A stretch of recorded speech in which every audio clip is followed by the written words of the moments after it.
Good morning বন্ধুরা।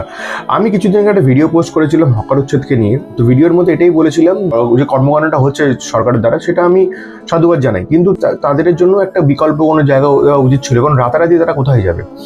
আর প্রতিটা মানুষের সাথে তাদের ছেলে আছে, মেয়ে আছে, বৃদ্ধ মা বাবা আছে, তাদের ওষুধপত্র আছে। তো সব দিক মাথায় চিন্তা ভাবনা করে আইদার তাদের একটা বিকল্প ব্যবস্থা দিক, কিংবা তাদের বিকল্প ব্যবস্থা তৈরি করানো হয়, তারা সময় দিক, মিনিমাম 2 মাস 3 মাস, যাতে তারা মেন্টালি প্রিপেয়ার হতে পারে যে 3 মাস পর আমার এখানে ছাড়তে হবে। তারা অন্যায় করেছে যারা রেলের জায়গাটাকে দিনের পর দিন ভাড়া দিয়েছে, বেআইনিভাবে সেটাকে ভাড়া দিয়ে তার টাকা আত্মসাৎ করেছে। এই যে রাতারাতি যে এত হাজার হাজার মানুষ যে বেকার হয়ে যাচ্ছে, আমরা কোভিড টাইমে দেখেছিলাম। কোভিড টাইমে এরকম সিচুয়েশন এসেছিল, যদিও তখন কারণ আলাদা ছিল। তখন কিন্তু অসামাজিক কাজকর্ম অনেকটা বেড়ে গেছিল, তখন স্ক্যাম বেড়ে গেছিল।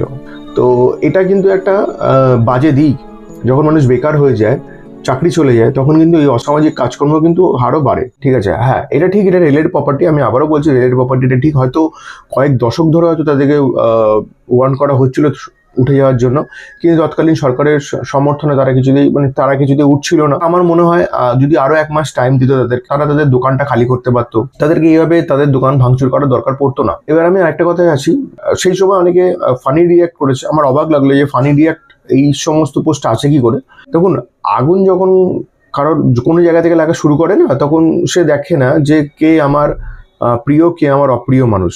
আগুন পুরোটাই ছাই করে দেয়।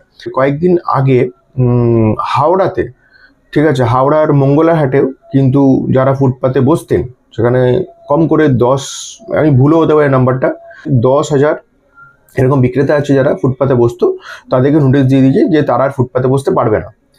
এবার যারা যারা সেই সময় হাসছিলেন, তাদেরকে কিন্তু আমি এই পোস্টের সময়, মানে এই যখন ঘটনাটা ঘটলো, সেই সময় বিরোধিতা করতে দেখেছি। এরকম আমার অনেক বন্ধু বান্ধব আছে, মানে চেনা পরিচিত লোক আছে যারা বিজেপি করে, কিন্তু তারা যখন হকার উচ্ছেদ করছিল তখন তারা সাধুবাদ জানাচ্ছিল, কিন্তু হঠাৎ করে যখন এই মঙ্গল হাট নিয়ে জিনিসটা মেবি হয়তো সেই হাটে ইনভলভ, তো সেটাই হচ্ছে কথা, যখন তাদের রুজি রুটিতে টান পড়লো, তারা এখন জিনিসটাকে বলতে শুরু করলো যদি তাদেরকে মার্সি করা হয়, যদি সেটা নিয়ে যাতে গভর্নমেন্ট ভাবে। তো সেটার একটা তারা অ্যাপিলও করেছে।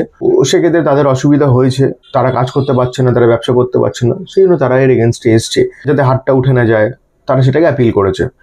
তো আলটিমেটলি কি বলুন তো, আমাদের এই পশ্চিমবাংলা, আমি আবারও বলছি, পশ্চিমবাংলার মধ্যে কিন্তু অনেক বিভিন্ন ক্লাসের লোকজন থাকে, দরিদ্র থেকে middle class, upper class, lower middle class, সব ধরনের মানুষ থাকে, এবং সবাই মানে চুরি চামারি থেকে করছে না, সবাই যে যার মতো খেটে পড়ে কাজই করছে।